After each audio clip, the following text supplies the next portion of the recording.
It's become part of the city's culture, identity, history. But this sport goes beyond the fortress. The Scarlet and Gray. The UNLV men's hockey team has dominated. Our boys in silver. It's a great opportunity, it's a great challenge, it's the right time. It feels right. The Monsters in the north. The Golden Knights are beefing up their minor leagues with the Night Monsters. They begin playing this upcoming season. And the next generation. When we scored the overtime goal, it's like, really? That just happened? The Vegas Junior Golden Knights girls made history by becoming the first female hockey team to represent the state. They live at the rink. They love the game. Vegas wanted hockey, Vegas got hockey. Covering every local team on the ice, this is Hockey in the Desert Weekly. Welcome inside another edition of Hockey in the Desert Weekly. I'm your host, Vince Sapienza. A lot to get to, so let's quickly fire home a snapshot of what is in store over the next 30 minutes. We'll look back at the week that was for all the Knights. Alex Pietrangelo pulling out of the Four Nations face-off. You'll hear his explanation why. A pair of former Golden Knights goaltenders had a very memorable week for very different reasons. We'll hear from Logan Thompson, Marc-Andre Fleury, plus a Silver Knights giveaway you need to see to believe, and Tristan Rand of the Skating Rebels joins us to discuss what was another historic weekend for the program. So, the Golden Knights week, well, let's start off on a rough note. The VGK fell in overtime to Dallas 3-2, their second loss to the Stars in a 5-day span. 2 days later, a bit of deja vu against Columbus. Go inside the Fortress where a man named Elvis was inside the building. Elvis Merzlikins going head-to-head with Ilya Samsonov, but we start with some hurdle power. Tomas skating through the slot, rips his 20th of the season. That's goals in 3 straight and his 8th in as many games, 1-0 Knights. But the Blue Jackets would sting late in the stanza. Samsonov can't locate the puck. Adam Fantilli can, and he makes it 1-1 after 1. Fast forward to the second. Jack Eichel puts his shoulder down and heads north, crashing into the crease. Ivan Barbashev puts home the loose puck, but the Zebras immediately wave it off due to interference, so it remains 1-1 after 2. Final frame, the Knights had their look. Shea Theodore rings one off the crossbar, but here can't find Twine. So for the second straight game, the VGK go to overtime, and for the second straight night, this one ends in the first minute. Pietrangelo turns it over, leading to a 2-on-1. Samsonov making the first save, can't make the second on Cole Sillinger. The Jackets take the 2 points, 2-1, your final. I think we expect more. I think we didn't give up a whole lot. That defensively we were pretty good, but I think just offensively we just gotta find ways just to generate more offense and more looks and just get back to the way it was at the beginning of the year, which is a lot of traffic and point shots, tips, things like that. We got a big group up front and we got somebody that can move. So just gotta simplify a bit. I think for me, just to be able to go to a contender and a chance to win another cup. So obviously played against Vegas for a lot of years, and they have tremendous talent, depth, good coaching, great city. So they kind of got it all, and for me, I'm just excited to be a part of that culture. I think, you hear about the way they're treated just through other guys, and then as an outsider looking in, it seems like they're always making changes and trying to compete for the cup. It's not something where they're half in. They're focused on one goal every year, and that obviously excites me. There's a new nameplate in the Golden Knights locker room. Right before Vegas left for their 4-game road trip, Vegas signed 2-time Stanley Cup champion Brandon Saad, adding some much-needed veteran depth to the lineup. Saad, who was released by the Blues last month, has more than 900 NHL games to his name, 100+ more in the Stanley Cup playoffs. Now, Saad made his VGK debut just 2 days after the signing. Plenty of smiles pregame, though he'll have to wait to enjoy his first team win. If you missed it, let's go to the most famous arena, Madison Square Garden. Aiden Hill taking on his former teammate Jonathan Quick. We start this one late in the first. Vegas up a man, and then they go up a goal. Jack Eichel gripping and ripping his 17th of the season, and with that, the Knights tie a franchise record with a power play goal in 7 straight road games. But they weren't done there. Jump to the second, where the Blue Shirts would battle back. Adam Fox on the rush, slides this one in the slot, and Alexis Lafreniere beats Hill. We are tied at 1. Later, Eichel, he was in a New York state of mind if you will, saying, I'm just going to shoot my shot. Lighting the lamp for the second time. Too quick for Jonathan Quick as Vegas retake the lead 2-1 after 2. But in the final frame, everything fell apart. The Rangers scored 3 unanswered, including 2 on the power play. And then check this out. Will Cooley lays out Pietrangelo. Nick Hague obviously takes exception. He comes to his defense, gets some punches in, though it didn't help them on the scoreboard as the Rangers put this one away. Jonathan Quick picking up career win number 400 as the Knights fall 4-2. It's frustrating because obviously we wanted to push and try and get that next goal, and we had some chances, weren't able to get it.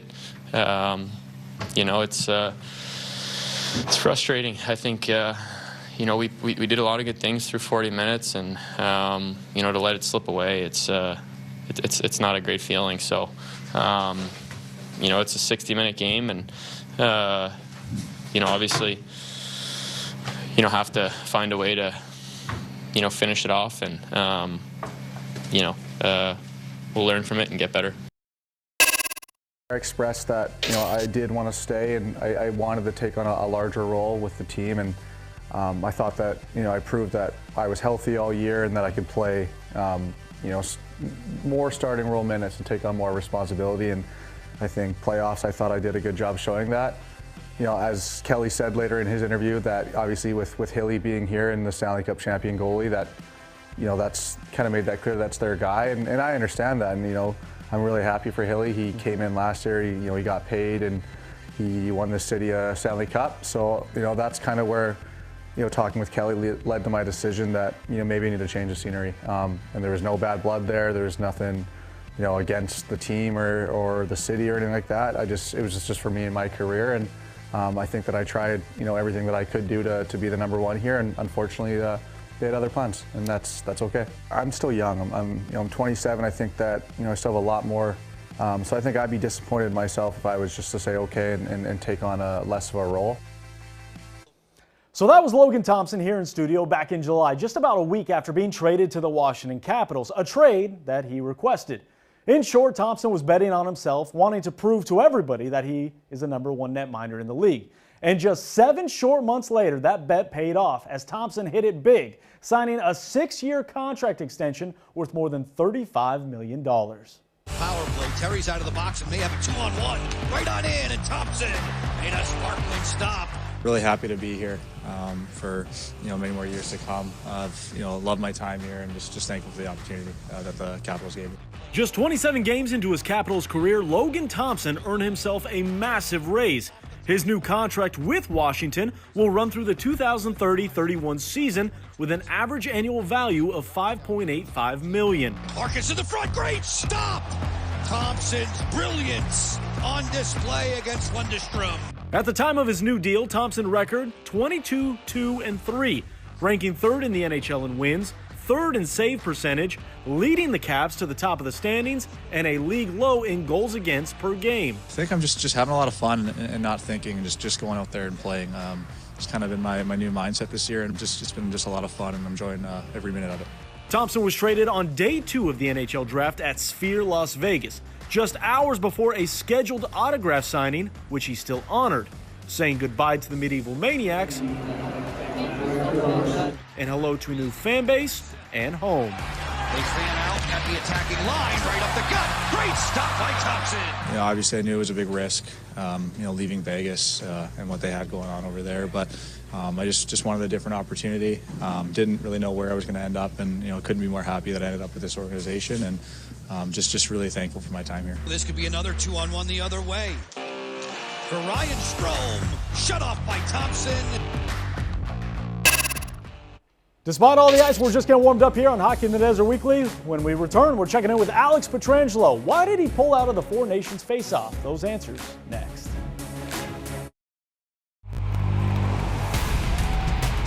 You're watching Hockey in the Desert Weekly. Welcome back inside Hockey in the Desert Weekly. Vince Sapienza here. We've got another week of NHL hockey before the break for the Four Nations face-off. The international tournament was set to feature 7 members of the Golden Knights, but that number is now down to 6 after Alex Pietrangelo became the first to withdraw his name from the tournament. We caught up with the VGK Blue Liner to find out why. Golden Knights beginning a busy stretch, 3 games in 4 nights. Prior to puck drop with the Florida Panthers earlier this month, the Golden Knights broke the news that Alex Pietrangelo would not be playing for Team Canada at the Four Nations tournament as he deals with an ailment. Yet just hours later, the Knights defenseman was on the ice playing over 24 minutes in the victory. It wasn't just like an immediate decision. It's just been dealing with something for a while now, and I just think in my head and talking with like the team and the doctors, it gives me the best chance to stay on the ice healthy, especially in the second half of the year. I mean, you have 9 days. There was 9 days off, and then if I need to take more days before the first game after the break, I mean that's a long period of time to get some rest to kind of get rid of what I'm dealing with. Pietrangelo wouldn't reveal what the ailment is, and neither did Bruce Cassidy, who will also be at the Four Nations face-off, serving as an assistant on the Team Canada coaching staff. It's something he can clearly play with and has, but I don't know if he can do it forever, right? Like at some point there needs to be it needs to be addressed, and he chose this time because we have the time off, right? So organization comes first. He understands that, and that's the decision he made, and it's too bad. He's playing good hockey for us, playing through it, so he'll be even better coming out of it. Probably mentally more than everything. That's what happens with, it's like Carlson was playing through a little bit of stuff, and now he's getting himself looked after and needs time off. So that's just part of the rigors of hockey, that sometimes you get through it, sometimes you need a break. Pietrangelo leads all players in average ice time for the Golden Knights and was poised for a similarly large role for Team Canada. He's helped bring gold to his country multiple times, and while he's disappointed he won't have a chance to do it this time around, he's keeping his focus on the bigger picture. It sucks. I mean, representing your country's an honor. I mean, right? Like my kids were excited and my wife was excited, but it is what it is. I mean, I have to. Sometimes you gotta make tough decisions. But it gives me an opportunity to come out of the break healthy and get ready for hopefully what is a long push here going to the playoffs. Left-handed shooter, moseys in slowly. Sapovalov to the backhand, scores! Another legendary call from Brian McCormick of the Silver Knights, and a beauty of a finish from Matthias Sapovalov, scoring the lone shootout winner, snapping Henderson's 2-game losing streak. HSK netminder Carl Lindbaum continued his great recent run, making 30 saves, stopping all 5 shootout attempts in the 2-1 victory. The goalies were real good today, both of them, and we just wanted to keep playing our game, stick with it, and no matter how long it will take, we just wanted the 2 points. Time to mark those calendars. The Silver Knights have a giveaway that is a must for your collection. On February 8th, the first 3,000 fans will get this Bill Foley bobblehead, the Knights franchise owner, rocking a Silver Knights jersey. He's cradling a Nighthawks football, standing on an AFC Bournemouth soccer ball, and holding a VGK shield. No surprise, this giveaway lines up with HSK Military Appreciation Night. The team will also be wearing special Air Force-inspired jerseys that game. There will also be exclusive discounts for military members. And it was a rough week for the Night Monsters, who suffered their first series sweep of the season, falling to the Kansas City Mavericks in 3 games and have now lost 4 straight. Now, how about this for a familiar face? Earlier this week, the Tahoe Night Monsters acquired Slava Demin from the Idaho Steelheads for future considerations. This name should be familiar to the Medieval Maniacs because Demin was taken in the 4th round, 99th overall by the Golden Knights in the 2018 draft. The now 24-year-old made his pro debut last season, and this year has 4 points in 14 games played prior to the acquisition. And don't forget, if you can't get up to Tahoe to watch the Night Monsters, you can watch them on the Silver State Sports and Entertainment Network. Your next chance, Thursday, February 6th. Still ahead here on Hockey in the Desert Weekly, it is time to turn our attention to the Scarlet and Gray, where it was another historic weekend for the program. Tristan Rand joins us in studio to explain. Welcome back inside Hockey in the Desert Weekly. Vince Sapienza here. We've talked gold, silver, and that Tahoe teal. Time for a little Scarlet and Gray, and to do so, we had to bring in the leader of the Skating Rebels program in terms of goals scored, Tristan Rand. Tristan, how are we? Good, how are you? 18 tallies on the season, a couple more this past weekend. What is going so right for you this year? I've just been doing really well getting my shots on net. This year as a team, we've just done well getting in front of the goalie's eyes, so it's really just been a team effort all around. All right, I'd be remiss if I didn't say he's tied with Heath Mensch, because he's going to watch it and be like, what am I, chopped liver? So 18 goals on the year. A split this weekend with the Skating Utes. Don't like that. But as the Skating Rebels create a little history this weekend, I hear you brought some trophies back. Yep, first-time conference winner, I guess, for UNLV. Pretty impressive, pretty... What does that mean to you? I mean, you talk about building hardware, and your head coach, Anthony Vinieri-Greener, said there was 3 goals at the start of this season. Win the conference for the first time in program history, get that bye, and then win a national championship. You have marked that first box off big time. What does that mean to be part of this program? It's huge, you know. That's what we're here to do. Like, we just want to win the national championship and win our division. We've done one of those things, so it's a step in the right direction for sure. All right, so 22-2-1 is the, or 22-1-2, I should say, is your guys' record as it stands right now. You are on the bye this week, and then 2 more weekends of play before that national championship tournament. What is the feeling right now? What is the feel of this group? We all feel pretty good right now. It'll be really great to get this weekend off and just kind of recover. We've had a lot of injuries this year, so it's going to be huge for us to get this week off. And, you know, we just want to keep playing our game, stick to our system, and keep getting wins. For a group such as yours, you do have a lot of youth, a lot of freshmen, a lot of sophomores on the team. Does a week like this on the bye help? Because obviously, if you're an older team, you know, the rest always helps. But if you're a younger team, you guys are rolling, you kind of just want to keep going. So how do you make sure you keep the momentum rolling? I think we just spend a lot of time together as a team. You know, we've done a really good job bonding, especially with having so many new guys this year. And I think just spending time together and keeping good team camaraderie going has just been good for us. So what is the goal now as you get set for these final 2 weekends of play? What are you guys looking to build? You've already got the conference trophy, so how do you make sure your game is at where it needs to be ahead of that national tournament? I think just keep on focusing in practice. Everyone's been coming in ready to do whatever the coaches are setting up for that weekend. And we've been changing our approach depending on who we've been playing a lot. So I think just keep on doing that and having a strategy for each game. How does it feel now compared to the same time last year, knowing what you guys got to that national championship final? I think we're a lot more confident than last year for sure. I think having a lot of guys that already made it to the end definitely helps our team. You know, I think we all know what we're expecting to go through, and we're going to be more prepared this year than last year for sure. Tristan Rand, Skating Rebels forward, 18 goals on the season, hoping to pot a couple more in the final couple weeks. Thank you so much. We will chat down the line. We are taking one more break here on Hockey in the Desert Weekly. When we return, it is time to clear the ice. Keep it here. Welcome back inside Hockey in the Desert Weekly. Less than 3 weeks after saying goodbye to his home, away from home, here in Las Vegas, Marc-Andre Fleury said goodbye in Montreal. The Flower grew up an hour away from the Bell Center and in front of friendly confines, friends, and family, added another incredible, memorable moment to his storied career.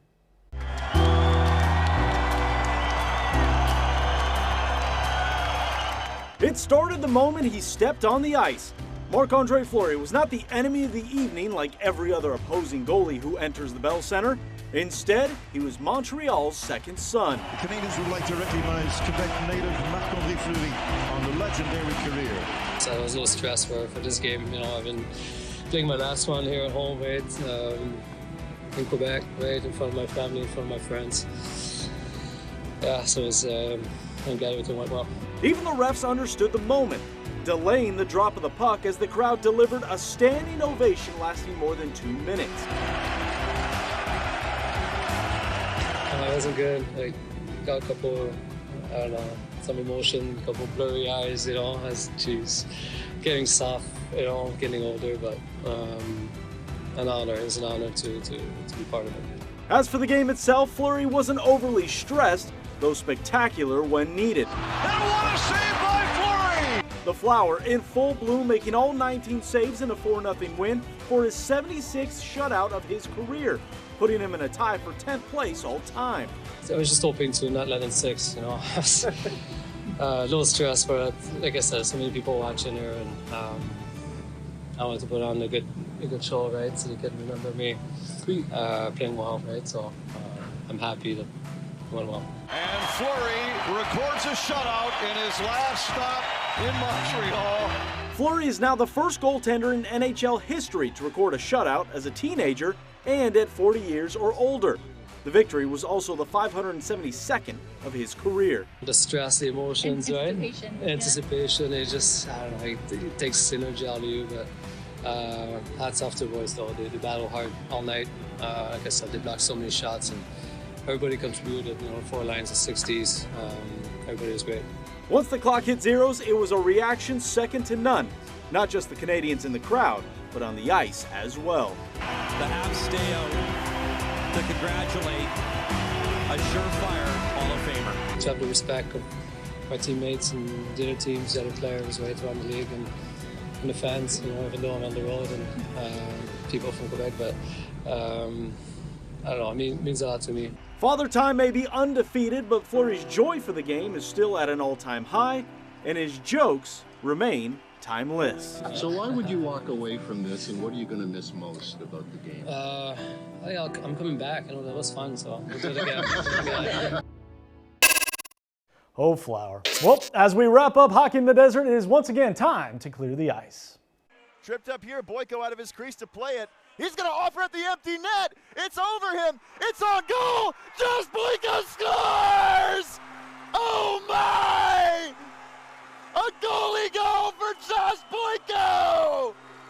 What an absolutely legendary call. I've said it time and time again. If there is a goalie goal, we will find it here on Hockey in the Desert, and we will bring it to you. Josh Boyko of the Macomb Mayhem scored just the second goalie goal in the Southern Professional Hockey League's history. And as I said, that call was second to none. Perfect air, perfect touch, gets the bounce. Absolutely electric. That's been Hockey in the Desert Weekly. Thanks so much for joining us. We'll do it again next week, and I will see you then.